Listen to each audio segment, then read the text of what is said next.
हम +2 केमिस्ट्री की 7th unit कर रहे थे, पी ब्लॉक एलिमेंट्स। 2 लेक्चर इसके पूरे हो चुके हैं। आज हमारा तीसरा लेक्चर है और जो आज का हमारा टॉपिक है वो है रिएक्टिविटी टुवर्ड्स हाइड्रोजन। तो डिफरेंट जो एलिमेंट्स हैं वो हाइड्रोजन से रिएक्ट करते हैं और एक फैमिली बनाते हैं जिस फैमिली को हम बोलते हैं हाइड्राइड्स। ठीक है, तो जो हाइड्राइड्स है उसमें हाइड्रोजन होना ज़रूरी है।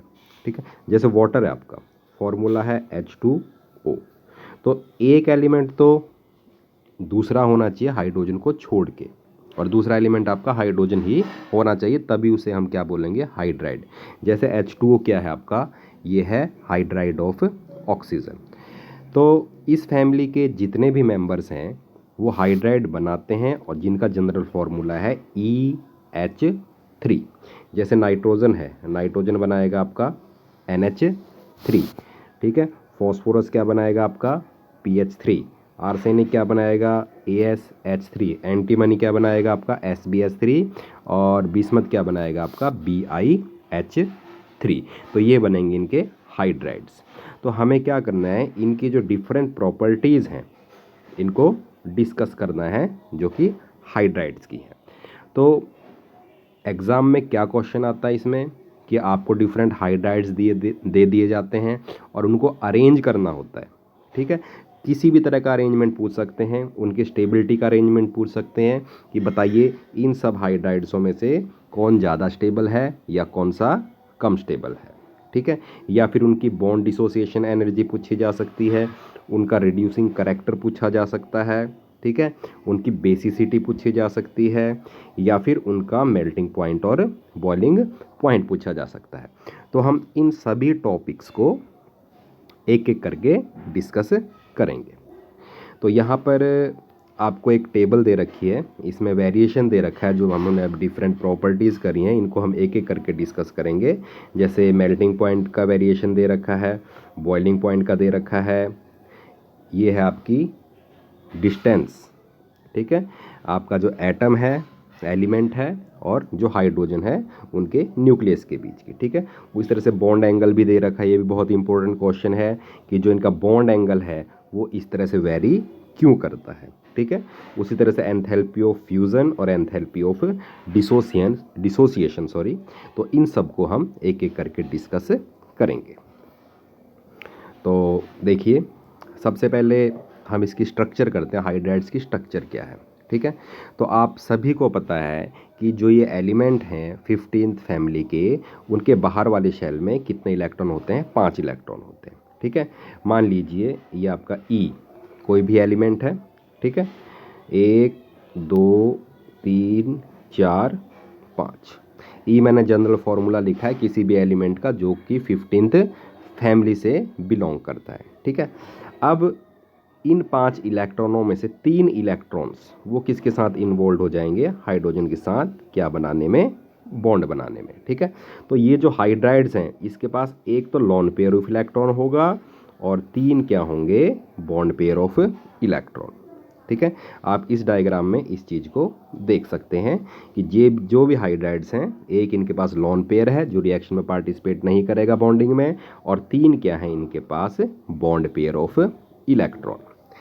अब क्वेश्चन इसमें क्या आता है कि आपके जो डिफरेंट एलिमेंट जो हाइड्राइड्स हैं नाइट्रोजन फैमिली के, उनको अरेंज करो in order of increasing bond length या decreasing bond length. Increasing bond length का मतलब होगा पहले हम उस हाइड्राइड को लिखेंगे जिसकी बॉन्ड लेंथ सबसे कम है। ठीक है, तो BiH3, फिर SbH3, फिर AsH3, PH3 और लास्ट में NH3। ये तो है इंक्रीजिंग ऑर्डर। और डिक्रीजिंग ऑर्डर क्या होगा आपका, पहले क्या लिखोगे, बड़े वाला। ठीक है, NH3, फिर छोटा PH3, AsH3, SbH3 और लास्ट में BiH3। ये है डिक्रीजिंग ऑर्डर। पहले बड़ा, छोटा, छोटा और सबसे फिर लास्ट में उस हाइड्राइड को लिखा जाएगा जिसका बॉन्ड एंगल सबसे कम है। तो अब ये वेरिएशन क्यों है, ठीक है, कि जो NH3 है उसका जो बॉन्ड एंगल वो है सबसे ज़्यादा। ठीक है, और BiH3 का है सबसे कम। तो ऐसा क्यों है, इसका रीज़न देखिए। अब आप ज़रा स्ट्रक्चर देखिए, ये है NH3 की स्ट्रक्चर। ठीक है, जो नाइट्रोजन है इसका साइज है सबसे छोटा, और साइज छोटा होने के कारण इसकी जो इलेक्ट्रोनेगेटिविटी है, ठीक है, वो कैसी है? हाई। इलेक्ट्रोनेगेटिविटी होता है किसी भी बॉन्ड में जो इलेक्ट्रॉन्स प्रेजेंट हैं उनको अपनी ओर खींचने की टेंडेंसी, उसको हम बोलते हैं इलेक्ट्रोनेगेटिविटी। जैसे जैसे आप नाइट्रोजन से फॉस्फोरस, फिर आर्सेनिक, फिर एंटीमनी और फिर बिस्मथ पे जाते हो, तो ये जो इलेक्ट्रोनेगेटिविटी है वो घटती रहती है। क्यों घटती रहती है? क्योंकि साइज बढ़ता रहता है सेंट्रल एटम का। जितना बड़ा साइज होगा इलेक्ट्रोनेगेटिविटी उतनी ही क्या होगी? कम होगी। तो नाइट्रोजन की इलेक्ट्रोनेगेटिविटी सबसे ज़्यादा, ठीक है, क्योंकि इसका साइज सबसे छोटा है, और बिस्मथ की क्या है? सबसे कम। अब आप देखिए, जो ये नाइट्रोजन है इसकी इलेक्ट्रोनेगेटिविटी सबसे ज़्यादा है, तो ये क्या करेगा? इलेक्ट्रॉन्स को अपनी ओर अट्रैक्ट करेगा, जो बॉन्ड पेयर ऑफ इलेक्ट्रॉन्स हैं। इससे क्या होगा? जो ये बॉन्ड पेयर ऑफ इलेक्ट्रॉन्स हैं, ये 3 जो बॉन्ड पेयर ऑफ इलेक्ट्रॉन्स हैं, ये क्या करेंगे? ये किसकी तरफ शिफ्ट हो जाएंगे? नाइट्रोजन की तरफ, ठीक है। जब ये नाइट्रोजन की तरफ जाएंगे तो एक दूसरे के बहुत ज़्यादा क्लोज हो जाएंगे, ठीक है। और जब ये जितने ज़्यादा सेंट्रल एटम की तरफ होंगे उतने ज़्यादा एक दूसरे के क्लोज होंगे, तो ये क्या करेंगे? एक दूसरे को रिपेल करेंगे, ठीक है। तो जब ये एक दूसरे को रिपेल करेंगे तो क्या हो जाएगा? इससे बॉन्ड एंगल क्या हो जाएगा? बढ़ जाएगा, ठीक है। लेकिन अगर मैं इसको कंपेयर करूं PH3 से, तो जो फॉस्फोरस है उसकी इलेक्ट्रोनेगेटिविटी नाइट्रोजन से कैसी है? कम है। तो इस केस में क्या होगा? जो ये बॉन्ड पेयर ऑफ इलेक्ट्रॉन है, ये जो सेंट्रल एटम है आपका फॉस्फोरस, इससे थोड़ा दूर होंगे, ठीक है। तो अगर ये दूर होंगे इलेक्ट्रॉन्स, तो इनमें जो रिपल्शन होगी वो कैसी होगी? कम होगी। और रिपल्शन कम होगी तो क्या होगा? बॉन्ड एंगल भी क्या होगा? कम होगा, ठीक है। बॉन्ड क्या होंगे? एक दूसरे से दूर नहीं होंगे, ठीक है। तो जो NH3 है, सिंपल सा रीजन है कि आ जाएगी NH3 की बॉन्ड एंगल क्यों है सबसे ज़्यादा। तो आपने केवल आंसर ये लिखना है कि जो बॉन्ड पेयर ऑफ इलेक्ट्रॉन्स हैं वो नाइट्रोजन की इलेक्ट्रोनेगेटिविटी के कारण नाइट्रोजन के ज़्यादा क्लोज हैं, जिसके कारण रिपल्शन ज़्यादा है, और रिपल्शन ज़्यादा है तो बॉन्ड एंगल कैसा होगा? ज़्यादा होगा, ओके। जो नेक्स्ट प्रॉपर्टी आपकी वो है मेल्टिंग पॉइंट। ये बहुत ही इंपॉर्टेंट क्वेश्चन है, ठीक है। तो अब आप यहाँ पर देखिए, मैंने आपको लास्ट लेक्चर में ये बात बताई थी कि जो मेल्टिंग पॉइंट है वो डिपेंड करता है वंडर वाल फोर्सेस पे।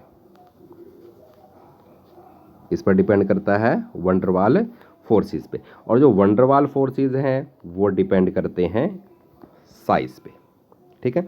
तो इस अकॉर्डिंग जो NH3 है उसका जो मेल्टिंग पॉइंट है या फिर बॉइलिंग पॉइंट है वो क्या होना चाहिए? लीस्ट का मतलब सबसे कम होना चाहिए, ठीक है। लेकिन यहाँ पर आप जरा इस ग्राफ को देखिए, जो NH3 है इसका जो मेल्टिंग पॉइंट है वो PH3 और ASH3 से ज़्यादा है, ठीक है। ये NH3 का है, ये ASH3 का है, और ये PH3 का है। लेकिन होना क्या चाहिए था? NH3 का कम होना चाहिए था। क्यों? क्योंकि इसका साइज छोटा है। साइज छोटा है तो वंडरवाल फोर्सेस कैसे होंगे? कम होंगे। वंडरवाल फोर्सेस कम है तो मेल्टिंग पॉइंट भी कैसा होना चाहिए? लो होना चाहिए। लेकिन अभी मैंने बात बताया, NH3 का जो मेल्टिंग पॉइंट है वो ज़्यादा है PH3 और ASH3 से। अब ऐसा क्यों है? इसका रीज़न सिंपल है कि जो NH3 है उसमें जो नाइट्रोजन है आपका, उसकी जो इलेक्ट्रोनेगेटिविटी है वो कैसी है? बहुत ज़्यादा है, ठीक है। इलेक्ट्रोनेगेटिविटी ज़्यादा होने के कारण नाइट्रोजन पे चार्ज आता है आपका नेगेटिव, और हाइड्रोजन पे कैसा आता है? पॉजिटिव। ये बात आपको पता है। अब नेगेटिव चार्ज आने के कारण ये अमोनिया मॉलिक्यूल क्या करता है? जो दूसरा अमोनिया मॉलिक्यूल है NH3, ठीक है, ये मैं यहाँ पर दूसरा अमोनिया मॉलिक्यूल बना रहा हूँ। इसका जो हाइड्रोजन है इसके साथ कौन सा बॉन्ड बनाता है? हाइड्रोजन बॉन्ड, जो कि कैसा बॉन्ड होता है, स्ट्रॉन्ग बॉन्ड होता है as compare to van der वाल फोर्स। तो NH3 का ज़्यादा क्यों हुआ, अगर ये क्वेश्चन आ जाए कि NH3 का जो मेल्टिंग पॉइंट है वो ज़्यादा क्यों होता है, तो आपने सिंपल क्या लिखना है, क्योंकि NH3 में कौन सी बॉन्डिंग पॉसिबल है, हाइड्रोजन बॉन्डिंग।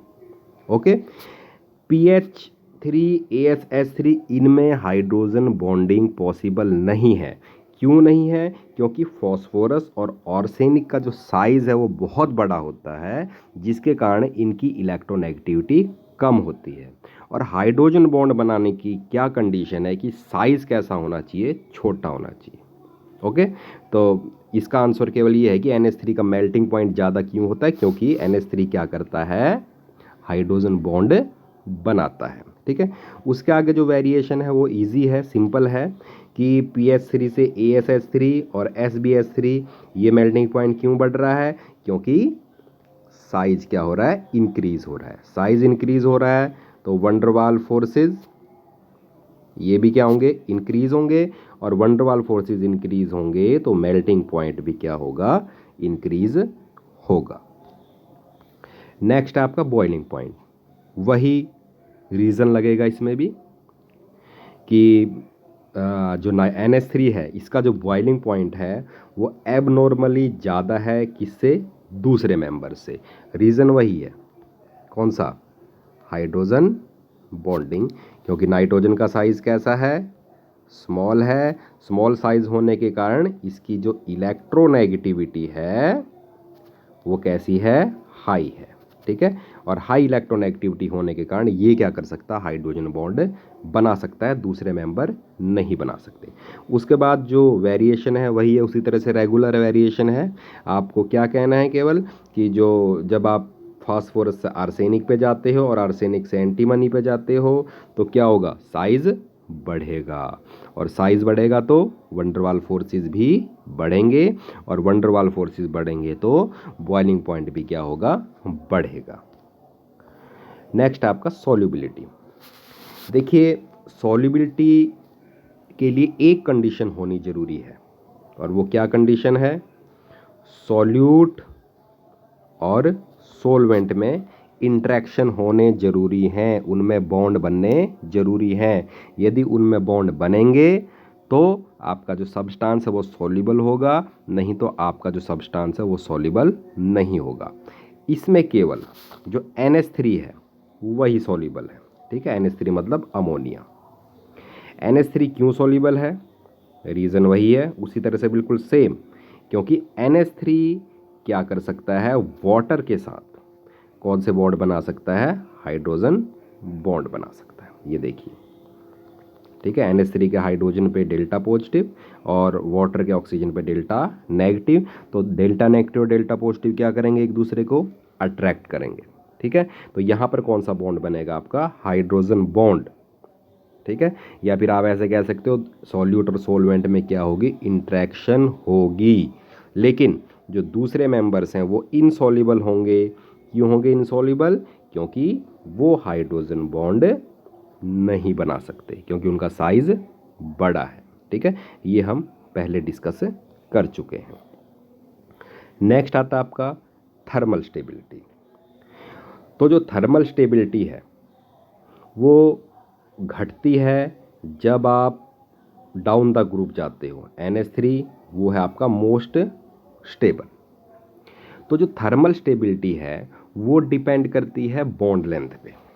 ठीक है, ये आपने ध्यान रखना है, जितनी ज़्यादा बॉन्ड लेंथ होगी, ठीक है, तो जो स्ट्रेंथ होगी, बॉन्ड स्ट्रेंथ वो वीक होगी, और बॉन्ड स्ट्रेंथ वीक होगी तो हम क्या कर सकते हैं, उसको आसानी से तोड़ सकते हैं। तो थर्मल स्टेबिलिटी का मतलब, थर्मल का मतलब होता है टेम्परेचर। यदि टेम्परेचर बढ़ाओगे तो ये कब तक स्टेबल रह सकता है, कब तक उसी फॉर्म में रह सकता है। ठीक है, तो आप ये फॉर्मूला याद रखें, बॉन्ड लेंथ ज़्यादा होगी तो स्ट्रेंथ क्या होगी, बॉन्ड की कम होगी, और उसको हम आसानी से क्या कर सकते हैं, तोड़ सकते हैं। तो जो अमोनिया का केस है NH3, ठीक है, मान लीजिए ये नाइट्रोजन है और एक मैं यहाँ पर हाइड्रोजन लगा रहा हूँ। ठीक है, अगर बिस्मत वाली बात करूँ, ये बिस्मत का साइज़ बड़ा है और उस तरह से ये एक हाइड्रोजन है। ठीक है। तो आप बताइए दोनों में से बॉन्ड लेंथ किसकी ज़्यादा है? बॉन्ड लेंथ का मतलब आपका जो एक एटम है उसका न्यूक्लियस और दूसरा एटम उसके न्यूक्लियस के बीच की डिस्टेंस। तो किसकी बॉन्ड लेंथ ज़्यादा है? इसकी बॉन्ड लेंथ ज़्यादा है। इसकी बॉन्ड लेंथ ज़्यादा है तो इसकी स्ट्रेंथ कम होगी, और स्ट्रेंथ कम होगी तो क्या होगा? इसकी थर्मल स्टेबिलिटी भी क्या होगी? कम होगी। बॉन्ड वीक होगा तो ये क्या होगा? आसानी से टूट जाएगा। तो सबसे ज़्यादा NH3 स्टेबल है। क्यों है? क्योंकि इसकी बॉन्ड लेंथ कम है। बॉन्ड लेंथ कम होने से स्ट्रेंथ बढ़ जाएगी, और स्ट्रेंथ बढ़ेगी तो उसकी थर्मल स्टेबिलिटी भी क्या होगी? बढ़ेगी। तो सबसे ज़्यादा जो स्टेबल होगा वो कौन सा होगा आपका? NH3। ठीक है। फिर PS3, ये मैं ऑर्डर लिख रहा हूँ, डिक्रीजिंग ऑर्डर, ठीक है, घटते क्रम में। फिर आपका कौन सा होगा? AsH3। ठीक है। फिर आपका SbH3, और लास्ट में सबसे कम स्टेबल कौन सा होगा आपका? BiH3। ठीक है। तो ये आपने ऑर्डर याद रखना है। नेक्स्ट आपका रिड्यूसिंग करैक्टर। तो हमने ऑक्सीडेशन और रिडक्शन की डेफिनेशन पढ़ी है +1 में। रिड्यूसिंग करैक्टर वो होगा जो क्या कर दे? Donate hydrogen. ठीक है। अभी हमने थोड़ी देर पहले थर्मल स्टेबिलिटी करी है, तो किसकी थर्मल स्टेबिलिटी सबसे ज़्यादा थी? NH3 की। मतलब नाइट्रोजन और हाइड्रोजन का बॉन्ड टूटेगा नहीं। अगर बॉन्ड नहीं टूटेगा तो क्या ये हाइड्रोजन डोनेट करेगा? डोनेट नहीं करेगा। तो इसका मतलब इसका जो रिड्यूसिंग करैक्टर है वो कैसा है? लिस्ट का मतलब सबसे कम। और अगर मैं बात करूं BiH3 की, ठीक है, BiH3 की थर्मल स्टेबिलिटी कैसी थी? बहुत कम थी। ठीक है, क्योंकि बॉन्ड लेंथ उसकी ज़्यादा थी। ठीक है। तो जब BiH3 की थर्मल स्टेबिलिटी सबसे कम है तो वो क्या कर सकता है? आसानी से टूट जाएगा। अगर उसको आप हीट करोगे आसानी से टूट जाएगा। तो आसानी से क्या डोनेट करेगा? हाइड्रोजन।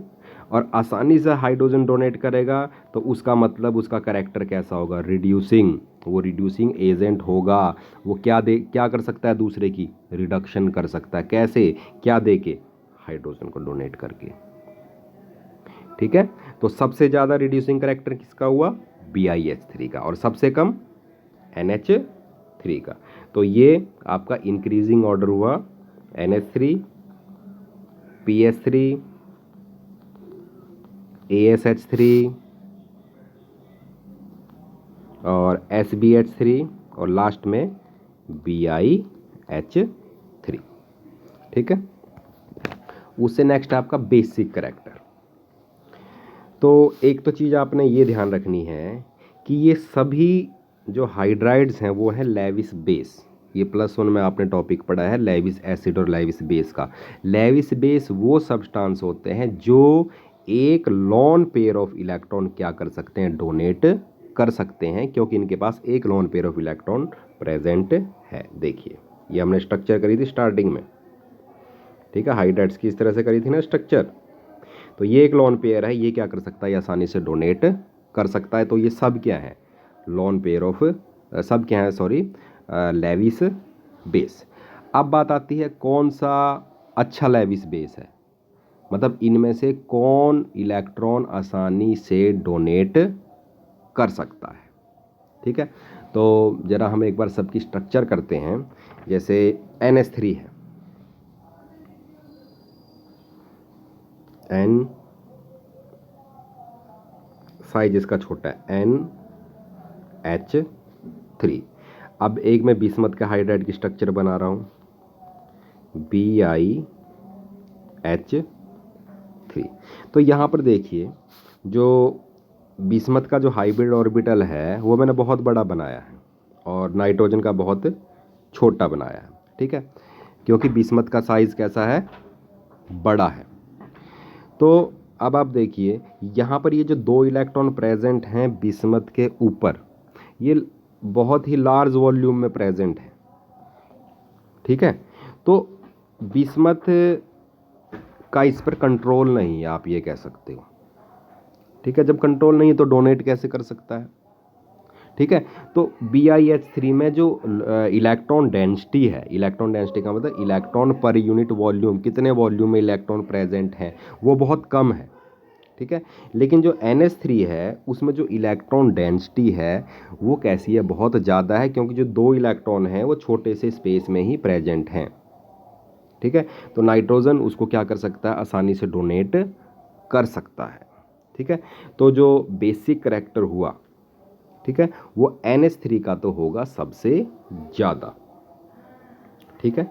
आंसर में केवल ये लिखना है कि NH3 सबसे ज़्यादा लेविस बेस करैक्टर है इसमें। क्यों? क्योंकि इस पर इलेक्ट्रॉन डेंसिटी बहुत ज़्यादा है। ठीक है। कैसी, क्या ज़्यादा है, electron density on central atom ये ज़्यादा है। लेकिन डाउन द ग्रुप जाओगे तो ये इलेक्ट्रॉन डेंसिटी क्या होती रहेगी, डिक्रीज होती रहेगी। तो सबसे ज़्यादा NH3 बेसिक है। फिर उसके बाद आपका PH3, ठीक है, फिर आपका ASH3, फिर आपका SbH3, और सबसे जो कम बेसिक है वो है आपका BiH3। सॉरी, ये जो साइन है उल्टे लग गए, सॉरी, इस तरह साइन है। ठीक है, क्योंकि BiH3 सबसे ज़्यादा बेसिक है। ठीक है। तो लास्ट में क्या आएगा आपका BiH3। क्यों है BiH3 सबसे कम बेसिक? क्योंकि इस पर इलेक्ट्रॉन डेंसिटी कैसी है, बहुत कम है। ये मैं पहले ही डिस्कस कर चुका हूँ इस बात को। अब इसके बाद आता है आपका रिएक्टिविटी। ये नाइट्रोजन के हाइड्राइड्स की कुछ प्रॉपर्टीज़ हमने अभी डिस्कस करी हैं। तो अब हम डिस्कस करते हैं उसकी रिएक्शन विद ऑक्सीजन। ठीक है, रिएक्टिविटी टुवर्ड्स ऑक्सीजन। तो ये जितने भी आपके नाइट्रोजन फैमिली के जो एलिमेंट्स हैं ये सब ऑक्सीजन के साथ रिएक्ट करते हैं और 2 तरह के ऑक्साइड बनाते हैं। एक तो E2O3 टाइप और एक E2O5 टाइप। तो जो ऑक्साइड्स हैं इसके, the in the higher oxidation state of the element these are more acidic. ये आपने ध्यान रखना है कि जो आपके इस ग्रुप के जो ऑक्साइड्स हैं, ठीक है, अगर उनकी ऑक्सीडेशन स्टेट ज़्यादा है तो उनकी नेचर कैसी होगी, एसिडिक। एसिडिक का मतलब यदि आप उसको किसी भी सॉल्वेंट में डिज़ोल्व करोगे, यदि आप उसे किसी भी सॉल्वेंट में डिज़ोल्व करोगे तो वो जो सॉल्यूशन है वो बिहेव करेगा किस तरह से, एसिड की तरह से। ठीक है। तो जितने भी आपके ऑक्साइड्स हैं दीज आर एसिडिक। ठीक है। जैसे नाइट्रोजन है आपका, ठीक है, नाइट्रोजन के जो ऑक्साइड हैं वो हैं आपके N2O, ठीक है, जिसमें +1 ऑक्सीडेशन स्टेट है नाइट्रोजन की। NO में है आपकी +2। उस तरह से N2O3 है, N2O3 में आपकी +3 है, N2O4 में +4 है, और N2O5 में कितनी है, +5 है। तो अगर मैं N2O और N2O5, ठीक है, दोनों में के एसिडिक करैक्टर को कंपेयर करूंगा तो जिसमें ज़्यादा ऑक्सीडेशन स्टेट है, ठीक है, इट विल मोर एसिडिक। मतलब अगर मैं यहाँ से इधर को जाऊंगा नीचे को तो एसिडिक करैक्टर वो क्या करेगा, इंक्रीज करेगा। ठीक है। उसके बाद down the group these acidic character decrease down the group. The oxides of type E2O3 of nitrogen and phosphorus, they are purely acidic. That of arsenic, antimony का एम्पोथेरिक है जो एसिड की तरह भी बिहेव कर सकता है, जिसका सॉल्यूशन और बेस की तरह भी। और जो बिस्मथ का है वो है आपका बेसिक। तो ये आपने एक बात और ध्यान रखनी है, अगर आपके पास नॉन मेटल है, नॉन मेटल के जो ऑक्साइड्स होंगे वो हमेशा ही होंगे एसिडिक, ये ध्यान रखें। ठीक है। और जो मेटल है ये हमेशा आप ध्यान रखेंगे, मेटल के जो ऑक्साइड हैं वो कैसे हैं आपके, बेसिक। जैसे कैल्शियम है, कैल्शियम मेटल है तो कैल्शियम ऑक्साइड, चूना को अगर हम पानी में मिक्स कर दें तो बुझा हुआ चूना जो बनता है ना, उसकी नेचर होती है कैसी, आपकी बेसिक। कार्बन सबसे ऊपर है, नॉन मेटल है, तो उसका जो ऑक्साइड होगा कार्बन डाइऑक्साइड या फिर कार्बन मोनोऑक्साइड, इन दोनों की नेचर कैसी होगी आपकी, एसिडिक।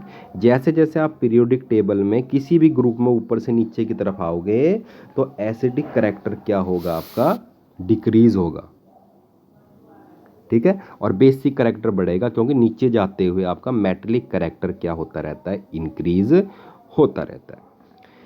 उसके बाद आता है आपका रिएक्टिविटी टुवर्ड्स हेलोजन, बहुत इंपॉर्टेंट क्वेश्चन आ रहा है इसमें, ठीक है। These element react to form two types of halide, दो तरह के हेलाइड्स बनेंगे आपके, एक तो EX3 टाइप और एक EX5 टाइप।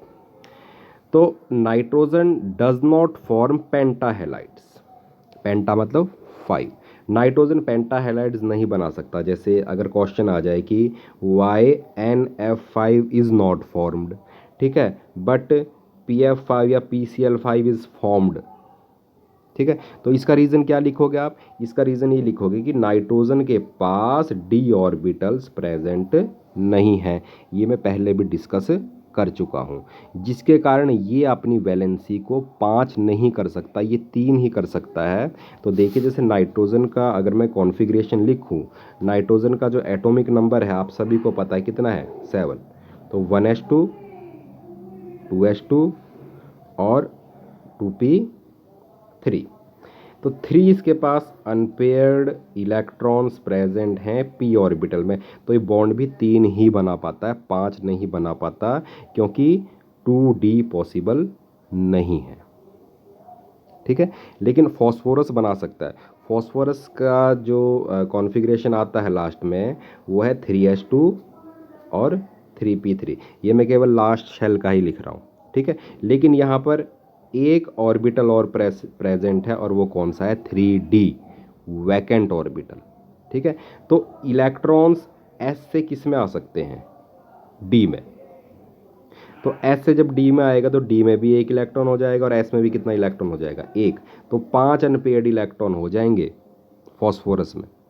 तो 5 अनपेयर्ड इलेक्ट्रॉन हो जाएंगे तो 5 बॉन्ड बना सकता है और इस तरह के कंपाउंड भी बना सकता है PCl5, लेकिन NCl5 पॉसिबल नहीं है। तो आपने केवल आंसर क्या देना है, क्योंकि जो नाइट्रोजन है उसके पास वैकेंट d ऑर्बिटल प्रेजेंट नहीं है, ठीक है।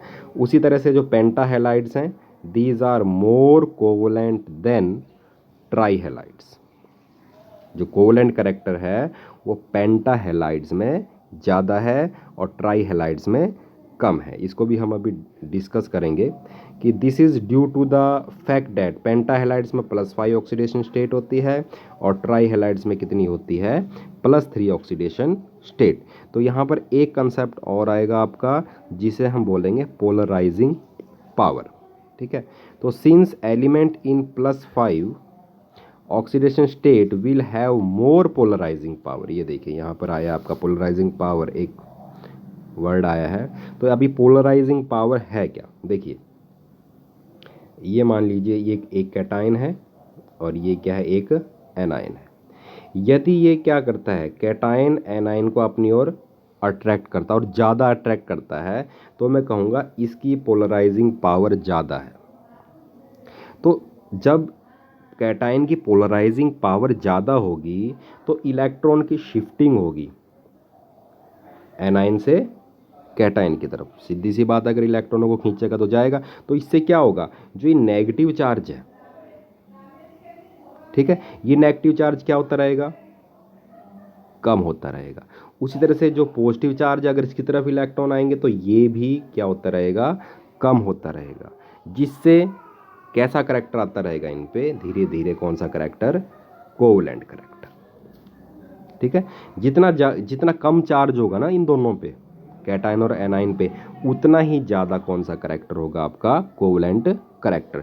तो यदि आपका एलिमेंट +5 स्टेट में है, ठीक है, तो उसकी पोलराइजिंग पावर ज़्यादा होगी। पोलराइजिंग पावर ज़्यादा होगी तो चार्ज की न्यूट्रलाइजेशन ज़्यादा होगी, और चार्ज की न्यूट्रलाइजेशन ज़्यादा होगी तो उसमें कैसा करैक्टर आएगा आपका, कोवलेंट करैक्टर आएगा, ठीक है। All the trihalides of these elements except those of nitrogen are stable, ठीक है। नाइट्रोजन के ट्राईहेलाइड्स स्टेबल नहीं है, बाकी सबके ट्राई हैलाइड्स स्टेबल हैं। ठीक है, नाइट्रोजन का केवल एक ही स्टेबल है आपका हैलाइड, वो कौन सा आपका NF3।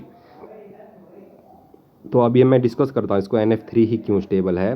Try halides except BiF3 are predominantly covalent.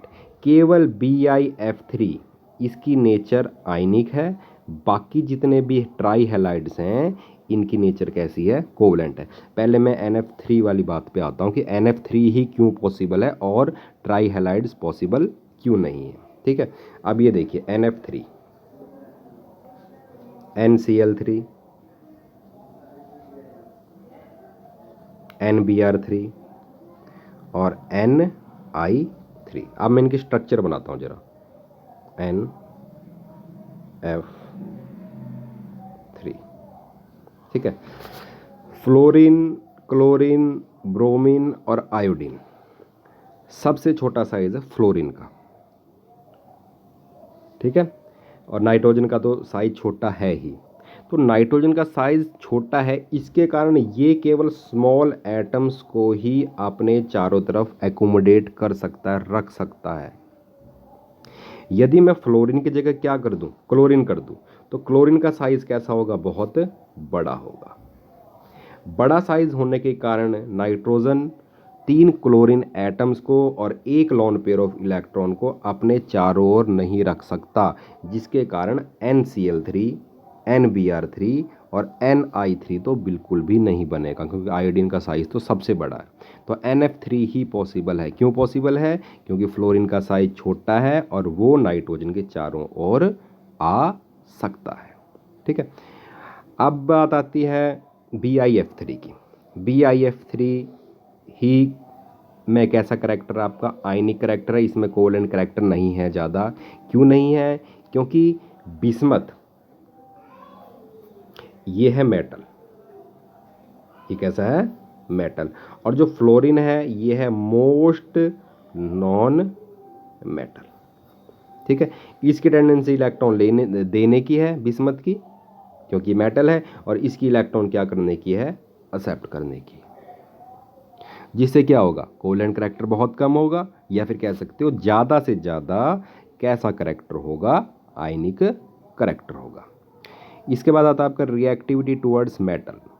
तो जितने भी एलिमेंट हैं ये आपके मेटल से रिएक्ट करते हैं और बाइनरी कंपाउंड बनाते हैं। बाइनरी का मतलब मैंने आपको बताया था, जिसमें केवल 2 ही एलिमेंट होंगे। ठीक है, जैसे calcium nitride Ca3N2, calcium फोस्फाइड Ca3P2। ठीक है, आपका sodium arsenide Na3AS, zinc antimonide, ठीक है, Zn3Sb2, और मैग्नीशियम बिस्मुथाइड। ठीक है, जिसका फॉर्मूला होगा Mg3Bi2। ओके, तो ये थी आपकी केमिकल प्रॉपर्टीज़। इसके कुछ क्वेश्चंस भी हैं अगर आप डिस्कस करना चाहते हो तो देखिए। तो जो पहला क्वेश्चन है NCERT में से ही आ जाते हैं आपके बोर्ड में क्वेश्चंस, तो इनको भी एक बार आप समझ लें।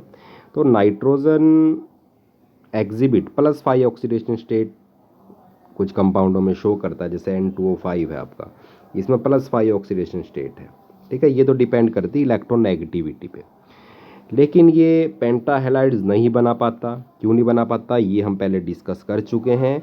क्योंकि पेंटा हैलाइड्स बनाने के लिए d ऑर्बिटल्स या फिर 5 ऑर्बिटल्स होने ज़रूरी हैं, और नाइट्रोजन के पास वैकेंट d ऑर्बिटल्स प्रेजेंट नहीं है।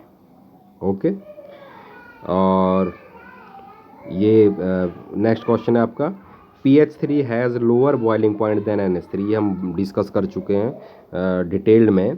तो रीज़न इसका क्या है, नाइट्रोजन का साइज़ और इलेक्ट्रोनेगेटिविटी ज़्यादा होने के कारण ये क्या करता है, हाइड्रोजन बॉन्ड बनाता है, जिसके कारण इसका जो बॉइलिंग पॉइंट है वो कैसा होता है आपका, ज़्यादा होता है। ठीक है, अब ये क्वेश्चन नेक्स्ट, कि जो पेंटा हैलाइड्स हैं उनमें कोवेलेंट कैरेक्टर ज़्यादा क्यों होता है ट्राई हैलाइड से, तो ये भी हमने डिस्कस किया है। जो पेंटा हैलाइड्स हैं उसमें जो ऑक्सीडेशन स्टेट होती है वो कितनी होती है, +5, जिसके कारण उनकी पोलराइजिंग पावर ज़्यादा होती है इलेक्ट्रॉन खींचने की।